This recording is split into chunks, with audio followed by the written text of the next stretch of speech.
Hey guys, स्वागत है आपका एक और नए वीडियो में। तो आज हम बात करेंगे भारत के रोड्स और हाईवेज के बारे में। आजकल गवर्नमेंट रोड्स और हाईवेज पर इतना ज़्यादा फोकस कर रही है और उन पर काफ़ी इन्वेस्टमेंट भी कर रही है, लेकिन कुछ लोगों का कहना है कि भारत को और ज़्यादा रोड्स और हाईवेज की जरूरत नहीं है। तो आज हम इसी के बारे में बात करेंगे, क्या सच में भारत को और ज़्यादा रोड्स और हाईवेज और एक्सप्रेसवेज की जरूरत नहीं है, और अगर है तो क्यों है। तो सबसे पहले बात करते हैं शुरू से। तो देखो, जैसा कि कहा जाता है, हम इंसान जो हैं वो होमो सेपियन से विकसित हुए हैं और धीरे धीरे उनसे हमारा विकास हुआ और हम इंसानों में विकसित होते गए। पहले जो इंसान थे वो पेड़ों पर रहते थे, धीरे धीरे उन्होंने जमीन पर रहना शुरू किया, चार पैरों की जगह दो पैरों पर चलना शुरू किया। लेकिन वहां पर जंगल में तो जंगली जानवर थे, इसलिए उन्होंने जंगलों से दूर रहना शुरू किया, वहां अपने परिवार बसाए। लेकिन खाने के लिए, जैसे कि फल है, सब्जी है, शिकार करना है या फिर उन्हें लकड़ी वगैरह चाहिए, तो इन सब के लिए वो जंगलों पर ही निर्भर थे। इसलिए जंगल से वो अपने खाने के सामान को या फिर जो उनकी जरूरत का सामान है वो यहाँ से लेकर अपने घरों तक ले जाते थे।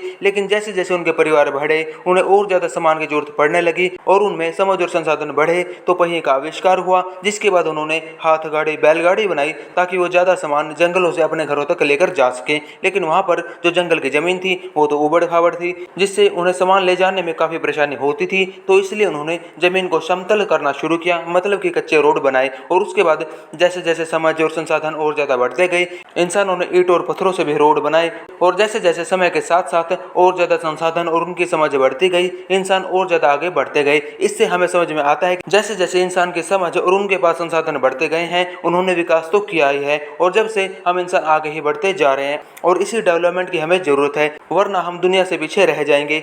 इसलिए डेवलपमेंट तो हमें करना ही पड़ेगा और सरकार इसी पर फोकस कर रही है।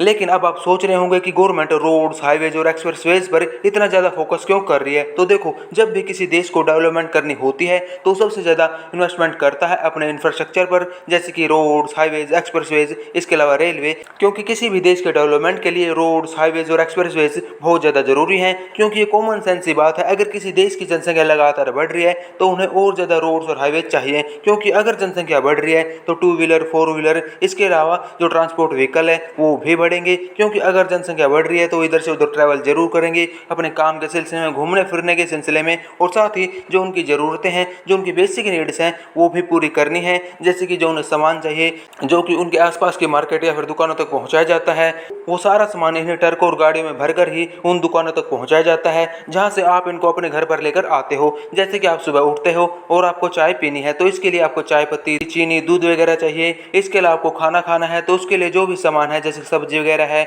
या फिर जो भी मसाले वगैरह हैं, और घर में जो भी सामान है, आप इस वीडियो को पॉज करके अपने आसपास देख सकते हो। जो भी सामान आपको अपने आसपास दिख रहा है, जैसे कि आपके जूते, चप्पल, कपड़े या फिर कोई भी छोटा से छोटा फिर बड़ा से बड़ा सामान, वो सामान आप अपने आसपास के किसी मार्केट से, दुकान से ही लेकर आए होंगे। क्योंकि आपके जरूरत की हर चीज आप अपने घर में नहीं बना सकते, और जहां भी ये सामान बनाया जाता है या फिर उगाया जाता है, वहां से ये सामान रेलवे के द्वारा या फिर किसी ना किसी गाड़ी, ट्रक में भरकर ही आपके एरिया में जो होलसेलर है, रिटेलर है, उनकी दुकानों तक पहुंचाया जाता है। यहाँ तक कि आपका जो टू व्हीलर है या फिर फोर व्हीलर है, जैसे कि आपका बाइक, कार, स्कूटी, वो भी बड़े बड़े ट्रकों में भरकर ही शोरूम तक पहुंचाया जाता है। और जो भी ट्रक, गाड़ी वगैरह है जो कि सामान को इधर से उधर पहुंचाते हैं, वो बाय रोड ही आता है। अब ऐसा तो है नहीं, ये जो गाड़ी है, ट्रक है, वो हवा में उड़ के आते हैं। और अगर रोड होते हैं, अच्छे रोड्स होते हैं, तो इससे आपके जो लॉजिस्टिक्स कॉस्ट है, मतलब कि जो ट्रांसपोर्टेशन वगैरह का जो भी खर्चा है, वो कम लगता है। साथ ही आपका टाइम भी बचता है, और जो प्रोडक्ट है जिसकी आपको जरूरत है वो आपको सस्ता पड़ता है, आपका पैसा बचता है। इसलिए हमें और ज्यादा रोड्स, हाईवेज या फिर एक्सप्रेसवेज की जरूरत है, क्योंकि भारत की जनसंख्या लगातार बढ़ती जा रही है। हम चीन को भी पीछे छोड़ चुके हैं। इसलिए जो हमारी बढ़ती हुई जनसंख्या है, उनकी जो भी बेसिक नीड्स हैं, जैसे कि रोटी, कपड़ा और मकान, और उनकी जो भी जरूरत है, उन सबको पूरा करने के लिए हमें और ज्यादा रोड्स और हाईवेज चाहिए। लेकिन कुछ लोगों को तो बढ़ती हुई जनसंख्या भी एक प्रॉब्लम नहीं लगती। उनका कहना है कि इससे हमें और ज्यादा इंजीनियर, डॉक्टर, उनकी ज्यादा जरूरत पड़ेगी। लेकिन मैं आपको बता दूं, भारत की जनसंख्या तो बढ़ रही है, लेकिन हमारी जो जमीन है वो तो नहीं बढ़ रही। जमीन हमारे पास लिमिटेड है।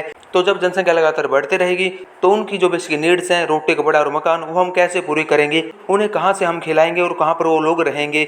उनके लिए जो अनाज वगैरह है वो कहाँ पैदा किया जाएगा? उनकी जो बेसिक जरूरतें हैं वो कहाँ बनाई जाएंगी? इसलिए बढ़ती हुई जनसंख्या एक प्रॉब्लम है, क्योंकि हमारी जनसंख्या की जो बेसिक नीड्स हैं, जैसे कि रोटी, कपड़ा और मकान, उनको पूरा करने के लिए आजकल बहुत ज़्यादा मिलावट की जा रही है। जैसे कि आपको पता होगा, जो फल और सब्जियों को कच्चे ही तोड़ लिया जाता है, इसके बाद उनको इंजेक्शन से या फिर केमिकल का यूज करके उनको पकाया जाता है, यहाँ तक कि पेड़ में भी इंजेक्शन लगा दिया जाता है। और इन तरीकों से जो हमारी जनसंख्या है, उनकी जो नीड्स है खाने की, उसको पूरा किया जा रहा है, जिसकी वजह से आजकल बहुत ज्यादा बीमारियां बढ़ रही हैं। आप किसी भी बड़े बुजुर्ग से पूछोगे कि आजकल इतनी ज्यादा बीमारियां क्यों बढ़ रही है, तो एक ही बात कहेगा कि आजकल खाना ढंग का नहीं रहा, इसलिए मिलावट की वजह से लोगों में बहुत ज्यादा बीमारियां बढ़ रही है। तो इसलिए जनसंख्या कंट्रोल करना बहुत जरूरी है। हमारा भारत कोई डेवलप्ड कंट्री नहीं है, हमारा भारत एक डेवलपिंग कंट्री है, इसलिए अगर जनसंख्या लगातार बढ़ती रहेगी तो जो खाना वगैरह है उसमें मिलावट बढ़ती रहेगी, जिससे लोगों में बीमारियां बढ़ेंगी। और देश के डेवलपमेंट के लिए हमें हेल्दी और प्रोडक्टिव यूथ चाहिए जो हमारे देश को आगे बढ़ा सके, इसलिए जनसंख्या को कंट्रोल करना बहुत जरूरी है। खैर, इसके बारे में नेक्स्ट वीडियो में डिटेल में बात करेंगे। और कुछ यूट्यूबर्स ये भी कहते हैं कि भारत में सिर्फ 8% लोगों के पास कार है, तो हमें इतने ज्यादा रोड्स और हाईवेज की जरूरत क्या है। तो सबसे पहली बात, जो 8% है वो कोई छोटा नंबर नहीं है। हमारी पॉपुलेशन लगभग 140 करोड़ है। वैसे अभी लगभग लेटेस्ट रिपोर्ट के हिसाब से 144 करोड़ हो चुकी है, लेकिन अगर फिर भी हम 140 करोड़ ही माने तो भी इसका 8% लगभग 11 करोड़ बनता है। और भाई, इतनी तो कई देशों की पॉपुलेशन भी नहीं होती जितने लोगों के पास हमारे देश में सिर्फ कार है। जैसे अगर हम बात करें जर्मनी की, तो भाई जितने लोगों के पास हमारे देश में सिर्फ कार है, उतनी तो जर्मनी की टोटल पॉपुलेशन भी नहीं है।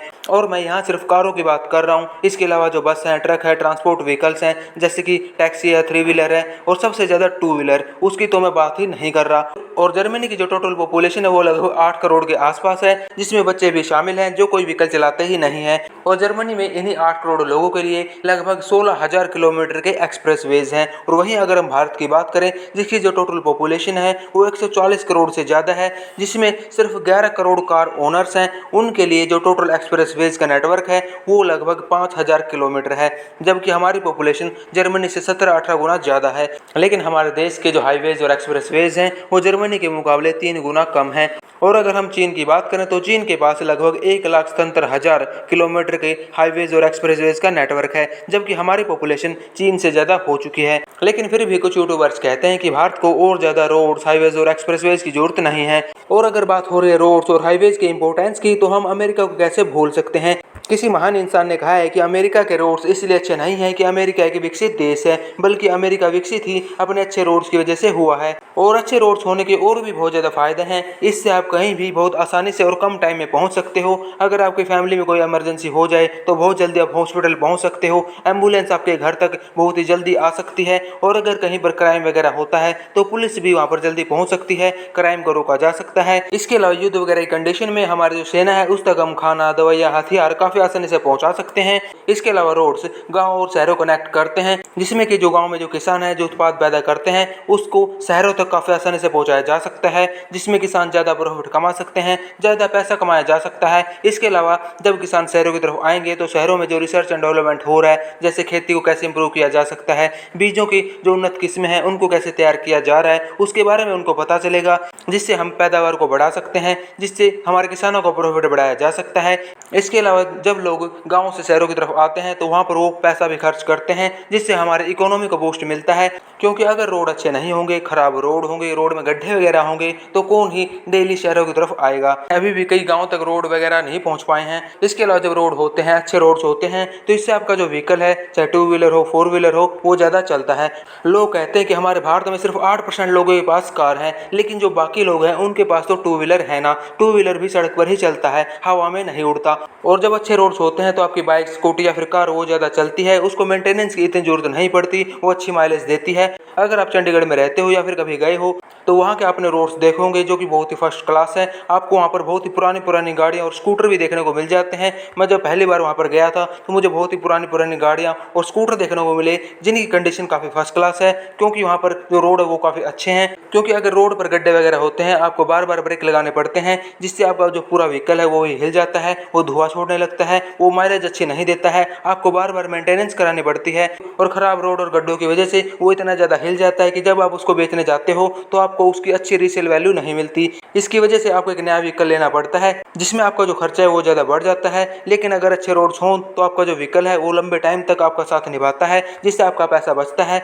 और आप इस पैसे को अपने लाइफस्टाइल को अच्छा बनाने में यूज कर सकते हो। जैसे कि अगर मैं आपको अपना पर्सनल एक्सपीरियंस बताऊं तो हमारे पास एक स्कूटी है जो कि काफी पुरानी है, काफी साल हो चुके हैं, और जो हमारे आसपास के रोड्स हैं वो ज्यादा अच्छे नहीं है, गड्ढे वड्ढे हैं। तो बार बार गड्ढों में जाने की वजह से एक दिन क्या होता है कि स्कूटी का जो साइलेंसर होता है उसका एक नट गिर जाता है, जिससे जो साइलेंसर है वो टूट कर गिर जाता है, जिससे पापा जी कहीं पर जा रहे थे, उनको काफी परेशानी होती है। उसके बाद उसको ठीक कराना पड़ता है। इसमें पैसा और टाइम दोनों वेस्ट होते हैं। लेकिन जो नट गिरा था, जो कि टूट गया था, वो वापस से नहीं मिलता। मैंने शोरूम में भी पता किया लेकिन वो वहां पर भी नहीं मिला। तो उसकी जगह जो मैकेनिक अंकल थे उन्होंने दूसरा नट लगा दिया जो कि ढीला था, जो फिट नहीं बैठ रहा था, जिसकी वजह से वो 10-15 दिन तो ठीक चलता है, लेकिन उसके बाद वो साइलेंसर 3 दिन में लगातार 2 बार और टूटता है, जिससे पापा जी को बहुत ज्यादा परेशानी होती है और साथ ही पैसा और टाइम दोनों वेस्ट होता है। डेली का लगभग 200-300 रुपए खर्चा और हो जाता है। उसको फिर से वेल्ड कराना पड़ता है। उसके बाद जो मैकेनिक अंकल थे वो एक पुरानी बाइक का नट उसमें लगाते हैं, जिसके बाद वो ठीक होता है। और अगर रोड पर गड्ढे वड्ढे नहीं होते, रोड अच्छा होता, तो ये जो भी प्रॉब्लम हुई है वो सारी नहीं होती, और साथ ही जो पैसा और टाइम वो भी वेस्ट नहीं होता। तो इसलिए रोड होने चाहिए और अच्छे रोड्स होने चाहिए। और मैं कोशिश कर रहा हूँ पापा जी के लिए एक नई स्कूटी लेकर आने की। मेरे जितने भी चैनल्स हैं उनसे पैसे इकट्ठे करने की कोशिश कर रहा हूँ, और हमारा जो ये वाला चैनल है ये भी मोनेटाइज होने वाला है, बस थोड़ा ही वो टाइम रहता है। तो इस वीडियो को लाइक और शेयर जरूर से कर देना, और चैनल पर नए हो तो सब्सक्राइब भी आप कर सकते हो। तो शायद अब आपको समझ में आ गया होगा कि हमें और ज़्यादा रोड्स, हाईवेज और एक्सप्रेसवेज की जरूरत क्यों है, क्योंकि हमारी जनसंख्या लगातार बढ़ रही है। अगर जनसंख्या बढ़ेगी तो लोग 2 व्हीलर, 4 व्हीलर, इसके अलावा जो ट्रांसपोर्ट व्हीकल्स हैं, बस या फिर ट्रक वगैरह हैं, वो ज़्यादा यूज़ होंगे। बढ़ती जनसंख्या की जो ज़रूरतें हैं उनको पूरी करना है, उनकी ज़रूरत का हर सामान उन तक पहुँचाना है, और ज़्यादा गाँव को शहरों से कनेक्ट करना है, क्योंकि अभी भी बहुत सारे गाँव ऐसे हैं जिनके पास सड़क भी नहीं है। तो इसलिए जो हमारी बढ़ती हुई जनसंख्या है उसके लिए हमें और ज़्यादा रोड्स, हाईवेज और एक्सप्रेसवेज चाहिए, क्योंकि जनसंख्या अगर लगातार बढ़ती रहेगी तो ट्रैफिक भी बढ़ेगा, और ट्रैफिक की हालत तो आप हमारे देश में जानते ही हो। जैसे कि अगर मैं बात करूं दिल्ली की, तो वहां का ट्रैफिक तो आपको पता ही है। आपको 1-2 घंटे तो मिनिमम ट्रैफिक में रहना पड़ता है, जिसकी वजह से आपका टाइम वेस्ट होता है। आपका पेट्रोल ज़्यादा फूकता है, जिससे हमारे पर्यावरण को नुकसान होता है, और पेट्रोल हमारे पास लिमिटेड है, अनलिमिटेड नहीं है, और पेट्रोल का प्राइस तो आप जानते ही हो। और आपका जो टाइम ट्रैफिक की वजह से वेस्ट हुआ है उसको आप कहीं और यूटिलाइज कर सकते हैं। जैसे कि इन्फोसिस के CEO नारायण मूर्ति कहते हैं कि अगर भारत को चीन को पीछे छोड़ना है तो इसलिए भारत को वीकली लगभग 70 घंटे काम करना होगा, मतलब कि डेली लगभग 10 घंटे। लेकिन अगर आप ट्रैफिक में ही 2 घंटे लगा दोगे, कब आप ऑफिस पहुंचोगे और कब जाकर वहां पर काम करोगे, और आते वक्त भी आपको ट्रैफिक मिलेगा, और आपकी बॉडी रेस्ट कब करेगी, आप अपनी फैमिली को टाइम कब दोगे। तो इसलिए बढ़ती हुई जनसंख्या के लिए हमें और ज़्यादा रोड्स और हाईवेज चाहिए। अब कुछ लोग ये कहते हैं कि ज़्यादा रोड्स और हाईवेज बनाने से पर्यावरण को नुकसान होता है, तो आप इस वीडियो को देखने के बाद गूगल पर टॉप 10 कारण सर्च कर सकते हो जिनसे कि जो पोल्यूशन वो बढ़ता है। उन सारे कारणों में रोड कंस्ट्रक्शन नहीं आता। जो पोल्यूशन करते हैं वो गाड़ियां करती हैं, तो गाड़ियों को इलेक्ट्रिक किया जा सकता है, और गवर्नमेंट इस पर बहुत ज़्यादा फोकस कर भी रही है। हाइड्रोजन फ्यूल पर फोकस किया जा रहा है। अगर गवर्नमेंट ज़्यादा रोड्स और हाईवेज बना रही है तो गवर्नमेंट ने ये भी इनिशिएटिव लिया है कि ज़्यादा से ज़्यादा जो इलेक्ट्रिक व्हीकल हैं उनको कैसे प्रमोट किया जाए। आप उन्हें आसपास देख सकते हो। आपको आजकल जो ज़्यादातर स्कूटी वगैरह हैं वो इलेक्ट्रिक देखने को मिलती हैं। साथ ही लोग इलेक्ट्रिक कार भी ले रहे हैं। इलेक्ट्रिक की बाइक पर भी ज़्यादा फोकस किया जा रहा है। तो अगर गवर्नमेंट रोड्स और हाईवे ज़्यादा बना रही है तो गवर्नमेंट जो पोल्यूशन है उसको कम करने की कोशिश भी कर रही है, गाड़ी को इलेक्ट्रिक करके, हाइड्रोजन फ्यूल पर फोकस करके। लेकिन कुछ लोगों को तो भारत की डेवलपमेंट हजम ही नहीं हो रही। वो अपना प्रोपेगेंडा चलाने में लगे हैं कि भारत को और ज़्यादा रोड्स, हाईवेज और एक्सप्रेसवेज की जरूरत नहीं है। तो ऐसे लोगों को क्या ही कहें। और वो भी कोई छोटे यूट्यूबर्स नहीं है, बड़े बड़े यूट्यूबर्स हैं जिनके मिलियंस में सब्सक्राइबर्स हैं। इन जैसे यूट्यूबर्स को ऐसे वीडियोस बनाना चाहिए कि कैसे हम जो रोड्स, हाईवेज या फिर ब्रिजेस हैं उनमें जो करप्शन हो रहा है उसको कैसे कम किया जा सकता है, कैसे ज़्यादा से ज़्यादा डिजिटल मनी पर फोकस किया जा सकता है, जो कुछ ही महीनों में हमारे रोड में गड्ढे वगैरह हो जाते हैं उसको कैसे कम किया जा सकता है, कैसे रोड्स और हाईवेज के साइड में पेड़ लगाए जा सकते हैं, कौन से पेड़ लगाए जा सकते हैं जिनको पानी की जरूरत कम हो, जिससे हम पोल्यूशन को कम कर सकते हैं। पब्लिक ट्रांसपोर्ट का यूज़ करने के लिए लोगों को कैसे अवेयर किया जा सकता है, हम सस्टेनेबल डेवलपमेंट के साथ कैसे आगे बढ़ सकते हैं। दूसरे देशों में जो रोड्स, हाईवेज या फिर एक्सप्रेसवेज बनाए जा रहे हैं वो कौन सी टेक्निक यूज़ कर रहे हैं, कैसे उनके रोड्स और हाईवेज ज़्यादा चलते हैं उसके बारे में वीडियोज़ बनाना चाहिए। दूसरे देश कैसे इनोवेशन कर रहे हैं उसके बारे में वीडियोज़ बनाना चाहिए। जैसे हमें रोड्स पर पानी वगैरह भर जाता है तो दूसरे देशों में ड्रेनेज का कौन सा सिस्टम यूज़ किया जा रहा है, जैसे कि जापान में जो टनल सिस्टम है। इसके अलावा जो बाकी देश हैं वो कौन सा सिस्टम यूज़ कर रहे हैं और हम भारत में उसे कैसे इंप्लीमेंट कर सकते हैं। इन सब के बारे में इन यूट्यूबर्स को लोगों को बताना चाहिए। लेकिन ये जो कुछ यूट्यूबर्स हैं वो ऐसे वीडियोस कभी नहीं बनाते। इन्हें देश की तरक्की से कोई मतलब नहीं है। इनका काम सिर्फ गवर्नमेंट को टारगेट करना है। जो गवर्नमेंट ने अच्छे काम किए हैं उसमें भी सिर्फ गलतियां निकालते हैं, चाहे आर्टिकल 370 हो, चाहे राम मंदिर हो, चाहे हमारे देश के डेवलपमेंट के लिए जो जरूरी चीजें हैं, रोड्स और हाईवेज या फिर एक्सप्रेस वेज, उसमें हर चीज में इनको सिर्फ गवर्नमेंट को टारगेट करना है और सिर्फ एक ही पार्टी को टारगेट करना है। दूसरे राज्यों में चाहे कुछ भी होता रहे, इनको सिर्फ एक ही पार्टी को टारगेट करके वीडियो बनानी है। तो इससे हम क्या ही समझे, आपको देश की फिक्र है या फिर आप सिर्फ अपना प्रोपेगेंडा चला रहे हो। इनका काम है सिर्फ गवर्नमेंट को टारगेट करो, अपनी फंडिंग लो, पैसा कमाओ और देश बेशक भाड़ में जाओ। तो ऐसे जो भी यूट्यूबर्स हैं जो आपको आधी अधूरी जानकारी दे रहे हैं, गलत जानकारी दे रहे हैं, आप उसको खुद वेरीफाई कर सकते हो। आप खुद गूगल पर जाकर सिर्फ एक क्लिक में इस जानकारी को वेरीफाई कर सकते हो। या फिर आप किसी और यूट्यूबर की वीडियो देख सकते हो, या फिर आप हमारे चैनल को भी सब्सक्राइब कर सकते हो। लेकिन जो 99% लोग हैं वो वेरीफाई करते ही नहीं हैं। वो सिर्फ एक यूट्यूब वीडियो देखते हैं, उसके बाद दूसरी देखने लग जाते हैं। किसी यूट्यूबर ने जिस वीडियो में जो कुछ भी बता दिया वो उसी को सच मान लेते हैं, क्योंकि भाई कौन ही बंदा होगा जो यूट्यूब को छोड़ के जाएगा, गूगल पर चेक करेगा, उसको रीवेरीफाई करेगा। किसी के पास इतना टाइम नहीं होता। लेकिन अगर आप कोई भी व्हीकल चलाते हो तो आपको रोड्स और हाईवेज के इंपॉर्टेंस के बारे में तो पता ही होगा।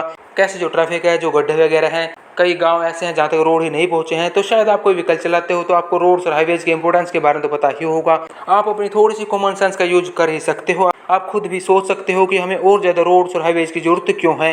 तो ऐसे किसी भी सोशल मीडिया इन्फ्लुएंसर को ब्लाइंडली फॉलो करना बंद कीजिए। आप अपने दिमाग का यूज़ कीजिए। आप अपने दिमाग से खुद सोच सकते हो क्या सही है और क्या गलत है, या फिर आप गूगल पर जाकर भी वेरीफाई कर सकते हो, या फिर किसी और यूट्यूबर की वीडियो देख सकते हो। आपको जो भी जानकारी दी जा रही है आप उसको रीवेरीफाई कर सकते हो, फैक्ट चेक कर सकते हो। उम्मीद है आपको समझ में आ गया होगा कि भारत के लिए रोड्स, हाईवेज और एक्सप्रेसवेज इतने ज़्यादा जरूरी क्यों हैं और हमें और ज़्यादा रोड्स और हाईवेज की जरूरत क्यों है। और ये जो पुल बनाने में, जैसे कि हमें न्यूज़ देखने को मिलती है, बारिश के टाइम पर ये पुल गिर गया या फिर वो पुल गिर गया, और रोड्स और हाईवेज में जो करप्शन किया जा रहा है उसको हम कैसे कम कर सकते हैं, और भारत की जो 99% समस्या हैं जो कि पैसे से रिलेटेड हैं उनको हम कैसे खत्म कर सकते हैं, उसके लिए आप इस राइट वाली वीडियो को देख सकते हो। सो गाइज, आज की वीडियो को यहीं पे हम एंड करते हैं। वीडियो पसंद आई हो तो लाइक और शेयर जरूर से कर देना। चैनल पर नए हो तो सब्सक्राइब भी कर लीजिए। जल्दी मिलेंगे आपसे एक और नए वीडियो के साथ। Thank you so much for watching. Bye bye.